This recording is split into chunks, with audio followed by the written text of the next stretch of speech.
देख रहे हैं साइंस टॉक्स और आज मैं बताने जा रहा हूं कि सोलर एनर्जी यानी सौर ऊर्जा का स्रोत क्या है, क्या ऐसी वस्तु है, कौन ऐसी अभिक्रिया है सूर्य के अंदर जो इतनी ऊर्जा देती है, इतनी प्रकाश देती है, इतनी गर्मी देती है।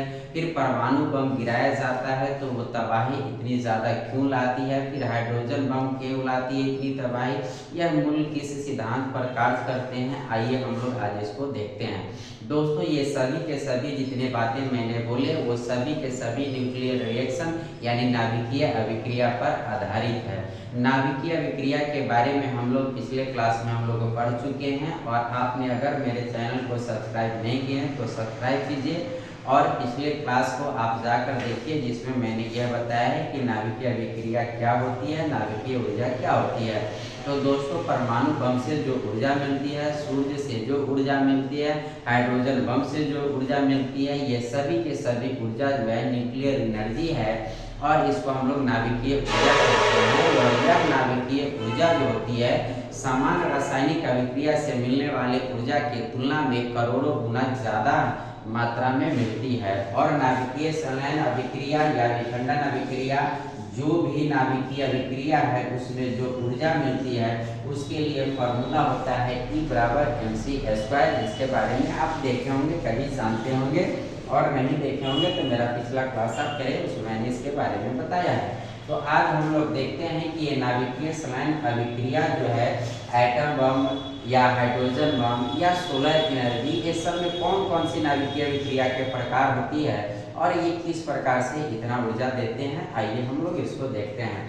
तो दोस्तों नाभिकीय अभिक्रिया वह अभिक्रिया है जिसमें परमाणु के नाभिक भाग लेते हैं, अर्थात न्यूट्रॉन और प्रोटॉन भाग लेते हैं। तो हम लोग अगर बात करें किसी परमाणु की नाभिक की, तो नाभिक में जो होता है दो कण होते हैं, एक प्रोटॉन होते हैं और एक न्यूट्रॉन होते हैं, एक प्रोटॉन और एक न्यूट्रॉन होते हैं। तो नाभिकीय अभिक्रिया का तात्पर्य यही है कि जिसमें परमाणु के नाभिक भाग ले और परमाणु के नाभिक जो है वो दो होते हैं, एक प्रोटॉन होते हैं, एक न्यूट्रॉन होते हैं, ठीक है ना। और ये प्रोटॉन और न्यूट्रॉन जिस अभिक्रिया में भाग ले उसी को हम लोग क्या कहते हैं, नाभिकीय अभिक्रिया कहते हैं। रासायनिक अभिक्रिया केमिकल रिएक्शन में आपने देखा होगा कि वहाँ पर इलेक्ट्रॉन भाग लेते हैं, तो यहाँ पर इलेक्ट्रॉन भाग नहीं लेंगे। इस नाभिकीय अभिक्रिया में इलेक्ट्रॉन का कोई योगदान नहीं होगा, प्रोटॉन और न्यूट्रॉन का योगदान होगा। तो दोस्तों यहाँ पर दो कण है, इसलिए नाभिकीय अभिक्रिया भी न्यूक्लियर रिएक्शन भी दो प्रकार के होंगे। एक को हम लोग कहते हैं नाभिकीय संलयन अभिक्रिया और एक को कहते हैं हम लोग नाभिकीय विखंडन अभिक्रिया। नाभिकीय संलयन अभिक्रिया न्यूक्लियर फ्यूजन रिएक्शन है, नाभिकीय विखंडन अभिक्रिया न्यूक्लियर फिजन रिएक्शन। तो ये दोनों के दोनों जो अभिक्रिया है वह ये दोनों कण पर आधारित है। अगर हम लोग बात करें कि संलयन में क्या होता है तो प्रोटॉन भाग लेते हैं और विखंडन में कौन भाग लेते हैं तो न्यूट्रॉन भाग लेते हैं। आप यह ध्यान रखेंगे हमेशा कि ये संलयन में प्रोटॉन भाग लेंगे और विखंडन में न्यूट्रॉन भाग लेंगे, ये आप ध्यान रखेंगे। तो हम लोग नाभिकीय अभिक्रिया को दो भागों में बांट सकते हैं। पहला भाग नाभिकीय अभिक्रिया का जो है वो यह है संलयन अभिक्रिया। संलयन का मतलब होता है जुड़ना, अभिखंडन का मतलब होता है टूटना। तो इसमें जुड़ेंगे और इसमें टूटेंगे। क्या जुड़ेंगे क्या टूटेंगे, तो इसमें दो नाभिक जुड़ेंगे, इसमें एक नाभिक टूट के दो बार में टूटेंगे। दोनों में अंतर क्या मैंने देखा, इसमें दो नाभिक जुड़ेंगे और इसमें एक नाभिक दो भाग में टूटेंगे। तो ये विखंडन अभिक्रिया और ये संलयन अभिक्रिया हो गया। आपने इस चीज को समझ गया। अब संलयन की भी कुछ शर्त होती है और विखंडन की भी कुछ शर्त होती है, इसको हम लोग देखते हैं। तो शर्त नंबर पहला देखिए अगर, तो शर्त यह है कि न्यूक्लियर संलयन न्यूक्लियर फ्यूजन रिएक्शन यानी नाभिकीय संलयन अभिक्रिया के लिए कुछ शर्त है, उस शर्त को हम लोग देख लेते हैं और नाभिकीय संलयन अभिक्रिया पूरा समझ लेते हैं तो फिर हम विखंडन की तरफ बढ़ते हैं। तो आइए इसे नाभिकीय संलयन की पहले शर्त की हम लोग बात करेंगे। तो इसमें शर्त नंबर 1 ये है कि आपको टेम्परेचर जो है वो बहुत हाई होना चाहिए, यानी करोड़ों डिग्री टेम्परेचर होना चाहिए। यानी आप यह कर सकते हैं कि किसी परमाणु के नाभिक जो है वो संलयित होंगे यानी टूटे या जुड़ेंगे, यानी एक से अधिक परमाणु के नाभिक जुड़ेंगे और नए तत्व का निर्माण करेंगे, ऊर्जा देंगे, तो इसके लिए एक वातावरण का होना जरूरी है। यानी ये कैसी भौतिक परिस्थितियां होगी, कैसी भौतिक परिस्थितियों में ये नाभिकीय संलयन अभिक्रिया होगी, न्यूक्लियर फ्यूजन रिएक्शन होगी, तो वो भौतिक के जो वातावरण होंगे, फिजिकल जो एटमॉस्फेयर होंगे, उसकी पहली जो शर्त है करोड़ों डिग्री तापमान होना चाहिए। करोड़ों डिग्री सेल्सियस तापमान जो होंगे, ये तापमान पर ही ये संलयन अभिक्रिया होंगे, यानी नाभिक आपस में जुड़ेंगे। इसके लिए जरूरी है करोड़ों डिग्री का टेम्परेचर का होना। अब ये करोड़ों डिग्री टेम्परेचर पृथ्वी की सतह पर तो पाए नहीं जाते हैं, तो पृथ्वी की सतह पर प्राकृतिक रूप से नाभिकीय संलयन अभिक्रिया नहीं होती है, ठीक है। तो फिर ये कहाँ होती है, तो प्राकृतिक रूप से नाभिकीय संलयन अभिक्रिया सभी तारों में होती है। आपने सुना होगा कि तारों जितने भी तारा है और सूर्य है, आप जानते हैं कि सूर्य जो है प्लाज्मा स्टेज में पाया जाता है, यानी पदार्थ की चौथी अवस्था में पाया जाता है। सूर्य जो है पदार्थ की चौथी अवस्था में पाई जाती है, जिसको हम लोग प्लाज्मा स्टेज कहते हैं, जहाँ का तापमान करोड़ों डिग्री सेल्सियस होते हैं। तो ये किसी भी तारे में इतने तापमान होते हैं, इसलिए तारों के अंदर नाभिकीय संलयन अभिक्रिया की घटना घटती है। शर्त नंबर 1। शर्त नंबर 2 ये है कि प्रेशर भी होना चाहिए बहुत ज्यादा। तो होता क्या है कि अगर यहाँ पर ये तारा अगर ले लेते हैं, तो इस तारे के केंद्र के अंतर्गत क्या होता है कि बाहरी दबाव अधिक होती है, और इस बाहरी दबाव की वजह से इसके अंदर बहुत हेवी में दाब होते हैं, बहुत ज़्यादा प्रेशर होते हैं, और इस प्रेशर की वजह से ही क्या हो जाता है कि हमारा नाभिकीय संलयन अभिक्रिया संपन्न होता है। तो शर्त नंबर 2 हुआ ये। शर्त नंबर 1 क्या हुआ कि करोड़ों डिग्री सेल्सियस तापमान चाहिए। इसका रेंज अगर हम लोग देखें तो 10⁻7 डिग्री सेल्सियस के रेंज का अगर तापमान है तो ये संलयन अभिक्रिया होगी, और दाब भी बहुत अधिक है तो ये संलयन अभिक्रिया होगी। तीसरा शर्त क्या है, इसे जरा गौर से समझेंगे। हाई स्पीड का इलेक्ट्रॉन प्रोटॉन पार्टिकल को टकराना पड़ेगा, तब जाके यह संलयन अभिक्रिया होगी। यानी जो नाभिक टकराएंगे उनकी स्पीड बहुत ज़्यादा होना चाहिए, स्पीड बहुत ज़्यादा होना चाहिए, तब जाके ये क्या करेंगे, संलयित होंगे, जुड़ेंगे, ठीक है ना। तो हमने 3 शर्त बताया।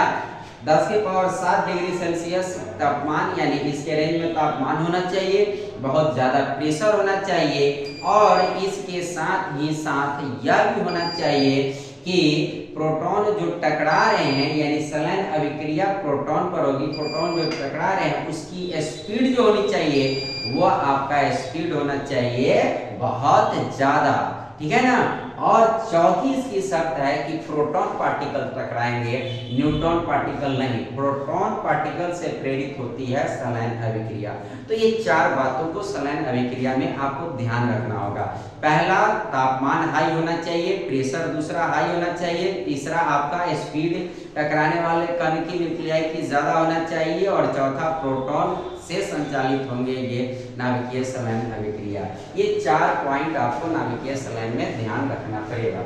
अब हम लोग अगर बात करते हैं कि नाभिकीय संलयन अभिक्रिया की खोज किसने किया, तो इसकी खोज 1939 ईस्वी में, ठीक है ना, 1939 ईस्वी में हेंस बेथे, ठीक है ना, हेंस बेथे नाम के व्यक्ति ने इस नाभिकीय संलयन अभिक्रिया की खोज की थी।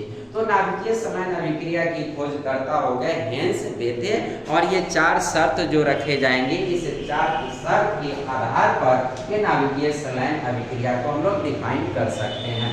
तो अब इस नाभिकीय संलयन अभिक्रिया के बारे में हम लोग जब समझ गए, तो अब अगर हम लोग देखें कि ये नाभिकीय संलयन अभिक्रिया से आधारित है आपका कहाँ पर ये घटनाएं घटती है, तो इसका सबसे बेहतर एग्जाम्पल जो है कि आपका जितने भी तारे हैं सभी तारों के अंदर ये नाभिकीय संलयन अभिक्रिया ही होती है, और नाभिकीय संलयन अभिक्रिया की वजह से ही सभी तारे ऊर्जा की विशाल राशि विमोचित करते हैं। अब अगर हम लोग बात करें कि सोलर रेडिएशन की, अगर हम लोग बात करें, तारा में हमारा एक सूर्य भी आते हैं तारा, और सूर्य की अगर हम लोग बात करें तो सूर्य के अंदर भी नाभिकीय संलयन अभिक्रिया होती है और सूर्य का जो कंपोजिशन है वो 98% लगभग हाइड्रोजन और हीलियम से मिलकर बना है और उसकी नाभिक में जो है ना हाइड्रोजन हीलियम में कन्वर्ट होते हैं, यानी हाइड्रोजन संलयित होकर हीलियम में बदलते हैं। यानी सूर्य का जो इतनी ऊर्जा मिलती है, हम लोग 15 करोड़ किलोमीटर दूर है सूर्य से और फिर भी इतनी उनकी ऊर्जा मिलती है हमारे यहाँ, इतना तक आती है और पूरे सोलर सिस्टम में इतनी ऊर्जा की विशाल राशि विमोचित होती है। इसके पीछे यही नाभिकीय संलयन अभिक्रिया है और ये नाभिकीय संलयन अभिक्रिया काफी अति महत्वपूर्ण अभिक्रिया है और ये नाभिकीय संलयन अभिक्रिया के आधार पर हम लोगों ने हाइड्रोजन बम बनाया है। तो आपसे ऑब्जेक्टिव क्वेश्चन अगर पूछे तो ये ध्यान रखेंगे कि सौर ऊर्जा का स्रोत नाभिकीय संलयन अभिक्रिया है, हाइड्रोजन बम किस सिद्धांत पर कार्य करता है, तो नाभिकीय संलयन के सिद्धांत पर कार्य करता है। तो आपने इस चीज को देख लिया। अब अगर हम लोग बात करें कि ये क्या कहते हैं सूर्य के अंदर किस प्रकार के संलयन अभिक्रिया होती है, तो सूर्य के अंदर जो होते हैं 4 हाइड्रोजन परमाणु, ठीक है ना, और हाइड्रोजन के आइसोटॉप्स जो होते हैं वो 1 हम लोग लेते हैं, तो 4 हाइड्रोजन परमाणु आपस में संलयित होकर एक हीलियम परमाणु बनाते हैं, ठीक है ना, एक हीलियम परमाणु बनाते हैं। 4 हाइड्रोजन परमाणु संलयित होकर एक हीलियम परमाणु बनाते हैं और ये एक हीलियम परमाणु जो बनाते हैं इसके साथ ही साथ पॉजिट्रॉन जैसे कणों का भी क्या करते हैं, उत्सर्जन करते हैं और साथ ही साथ यह एनर्जी भी रिलीज करते हैं, एनर्जी भी इमिट करते हैं, उत्सर्जित करते हैं। और यहाँ पर ये एनर्जी जो निकलती है उसको नापने के लिए E = mc² फार्मूला का इस्तेमाल कर सकते हैं, जहाँ पर m का मतलब होता है पदार्थ की द्रव्यमान और c का मतलब होता है प्रकाश का वेग, यानी प्रकाश के वेग को वर्ग कीजिए और द्रव्यमान से गुना कीजिए, ठीक है ना। जैसे उदाहरण के तौर पर मैं अगर मान लूं कि 1 kg, ठीक है ना, हाइड्रोजन अगर संलयित हो रही है, ठीक है ना, 1 kg अगर हाइड्रोजन संलयित हो रही है तो इससे एनर्जी कितना निकलेगी, तो इस एनर्जी को अगर हम लोग देखें तो द्रव्यमान की जगह पर 1 रख देंगे और प्रकाश के वेग की जगह पर तो हम लोग जानते हैं 3 लाख किलोमीटर पर सेकेंड, यानी 3 × 10⁸ मीटर पर सेकेंड और इसका भी ये स्क्वायर है, तो ये हम 1 रह जाएगा और 3 का स्क्वायर हो जाएगा 9 × 10⁻16 जूल, इतनी एनर्जी निकलेगी, यानी ये करोड़ों डिग्री सेल्सियस है सिर्फ 1 kg हाइड्रोजन के नाभिकीय संलयन अभिक्रिया के फलस्वरूप निकली हुई ऊर्जा है। तो ये ऊर्जा की राशि बहुत ज्यादा निकलती है जो रासायनिक दहन में, रासायनिक अभिक्रिया में संभव नहीं। तो ये नाभिकीय संलयन अभिक्रिया हो गया और नाभिकीय संलयन अभिक्रिया पर आप ध्यान रखेंगे कि ये नाभिकीय संलयन अभिक्रिया जो है यह सूर्य के अंतर्गत होता है, यानी पूरे सोलर सिस्टम में सौर ऊर्जा का स्रोत जो है वो नाभिकीय संलयन अभिक्रिया ही है। तो ये आप ध्यान रखेंगे इस पर।